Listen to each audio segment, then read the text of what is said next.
Gaza ಕದನ ವಿರಾಮ ಒಪ್ಪಂದದ ಭಾಗವಾಗಿ ಇಂದು ಬೆಳಿಗ್ಗೆ ಹಮಾಸ್ ಎಲ್ಲ 50 ಇಸ್ರೇಲ್ ಒತ್ತೆಯಾಳುಗಳನ್ನು ಬಿಡುಗಡೆ ಮಾಡಿದೆ. ಹಮಾಸ್ ಒತ್ತೆಯಾಳುಗಳನ್ನು 2 ಹಂತಗಳಲ್ಲಿ ಬಿಡುಗಡೆ ಮಾಡಿದೆ. ಮೊದಲ ಹಂತದಲ್ಲಿ 7 ಒತ್ತೆಯಾಳುಗಳನ್ನು ಬೆಳಿಗ್ಗೆ ಬಿಡುಗಡೆ ಮಾಡಲಾಯಿತು. ಎರಡನೇ ಹಂತದಲ್ಲಿ ಮತ್ತೆ 13 ಒತ್ತೆಯಾಳುಗಳನ್ನು ಬಿಡುಗಡೆ ಮಾಡಿದೆ. ಯುದ್ಧ ವಿರಾಮ ಮತ್ತು ಒತ್ತೆಯಾಳುಗಳ ಬಿಡುಗಡೆಯೊಂದಿಗೆ ಗಾಜಾದಲ್ಲಿ ಯುದ್ಧ ಮುಕ್ತಾಯವಾಗಿದೆ ಎಂದು ಅಮೆರಿಕ ಅಧ್ಯಕ್ಷ ಡೊನಾಲ್ಡ್ ಟ್ರಂಪ್ ಘೋಷಿಸಿದ್ದಾರೆ. ರಾಜ್ಯದಲ್ಲಿ ಮುಖ್ಯಮಂತ್ರಿ ಬದಲಾವಣೆ ವಿಚಾರ ಅಧಿಕಾರ ಹಂಚಿಕೆ ಕುರಿತು ಚರ್ಚೆ ಮತ್ತೆ ಮುನ್ನೆಲೆಗೆ ಬಂದಿದ್ದು, ಈ ಬಗ್ಗೆ ಮುಖ್ಯಮಂತ್ರಿ ಸಿದ್ದರಾಮಯ್ಯ ಅಚ್ಚರಿ ಹೇಳಿಕೆ ನೀಡಿದ್ದಾರೆ. ಶಾಸಕರ ಅಭಿಪ್ರಾಯ ಇಲ್ಲದೆ ಸಿಎಂ ಆಗೋಕೆ ಆಗಲ್ಲ, ಬಹುಮತ ಇದ್ರೆ ಮಾತ್ರ ಸಿಎಂ ಆಗಲು ಸಾಧ್ಯ ಎಂದು ಹೇಳಿದ್ದಾರೆ. ಶಾಸಕರ ಅಭಿಪ್ರಾಯ ಹಾಗೂ ಹೈಕಮಾಂಡ್ ಆಶೀರ್ವಾದ ಎರಡೂ ಮುಖ್ಯ.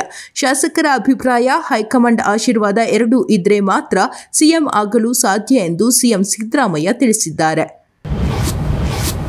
ರಾಜ್ಯದಲ್ಲಿ ನವೆಂಬರ್ ಕ್ರಾಂತಿ ಏನೂ ನಡೆಯಲ್ಲ, ಅದರ ಬದಲಾಗಿ ನವೆಂಬರ್ನಲ್ಲಿ ಕಾಂಗ್ರೆಸ್ ಸರ್ಕಾರ ಪತನವಾಗುತ್ತೆ ಎಂದು ಕಾಂಗ್ರೆಸ್ ಮಾಜಿ ಎಂಎಲ್ಸಿ ಮತ್ತು ಬಿಜೆಪಿ ಸಂಸದ ಜಗದೀಶ್ ಶೆಟ್ಟರ್ ಭವಿಷ್ಯ ನುಡಿದಿದ್ದಾರೆ.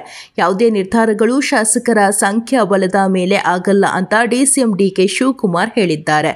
ಇದನ್ನು ಗಮನಿಸಿದ್ರೆ ಸಿಎಂ ಸಿದ್ದರಾಮಯ್ಯ ಮತ್ತು ಡಿಕೆಶಿ ನಡುವೆ ಆಂತರಿಕ ಕಚ್ಚಾಟ ಶುರುವಾಗಿದೆ ಎಂದರು. ಸಿದ್ದರಾಮಯ್ಯ 5 ವರ್ಷ ಮುಖ್ಯಮಂತ್ರಿ ಅಂತ ಡಿಕೆ ಶಿವಕುಮಾರ್ ಸ್ಪಷ್ಟವಾಗಿ ಹೇಳಲಿ ಎಂದು ಸವಾಲು ಹಾಕಿದರು. ಹೊಸ ಕ್ರಿಮಿನಲ್ ಕಾನೂನುಗಳ ಅನುಷ್ಠಾನವನ್ನು ಐತಿಹಾಸಿಕ ಸುಧಾರಣೆ ಎಂದಿರುವ ಕೇಂದ್ರ ಗೃಹ ಸಚಿವ ಅಮಿತ್ ಶಾ, ಶಿಕ್ಷೆಗಿಂತ ನ್ಯಾಯದ ಮೂಲಕ ಸ್ಥಾಪಿತವಾದ ಭಾರತದ ನ್ಯಾಯಾಂಗ ವ್ಯವಸ್ಥೆ ಎಂದಿದ್ದಾರೆ. ಹಳೆಯ ವ್ಯವಸ್ಥೆಯಡಿಯಲ್ಲಿ ನ್ಯಾಯ ದೊರೆಯಲು ವಿಳಂಬವಾಗುತ್ತಿತ್ತು, ಸುದೀರ್ಘ ಸಮಯ ತೆಗೆದುಕೊಳ್ಳುತ್ತಿತ್ತು. ಇದರಿಂದ ನ್ಯಾಯದಿಂದ ವಂಚಿತರಾದವರು ವ್ಯವಸ್ಥೆಯ ಮೇಲೆ ಅಸಮಾಧಾನಗೊಳ್ಳುತ್ತಿದ್ರು ಎಂದು ತಿಳಿಸಿದ್ದಾರೆ. ಹೊಸ ಕ್ರಿಮಿನಲ್ ಕಾನೂನುಗಳ ಜಾರಿಯಿಂದಾಗಿ ಜನರಿಗೆ ಸಕಾಲದಲ್ಲಿ ನ್ಯಾಯ ದೊರೆಯುತ್ತದೆ ಎಂದರು.